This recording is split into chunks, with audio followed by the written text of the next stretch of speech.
Nakuha ng cute na chikiting ang kiliti ng netizens sa isang mall sa General Santos City. Pumunta lang kasi sa restroom ang mommy nito na si Lovely Darice Uy Maribao. Pero tila nasepang agad si baby. Silipin sa video.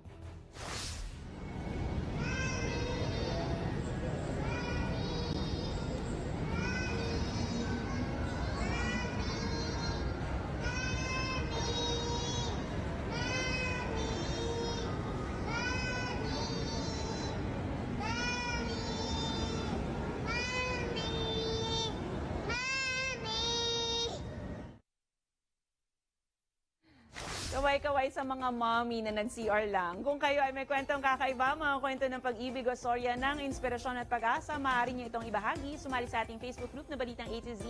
Panoorin ang replay na ating programa at sundan ang ating social media pages. Hanapin ang Balitang A to Z. Ang ating pabaong quote of the night ay mula sa isang abogado, labor leader at educator na si Randy Weingarten. Ayon sa kanya, hindi masasabing tutol ka sa pambubuli nang wala kang ginagawang hakbang para pigilan ito.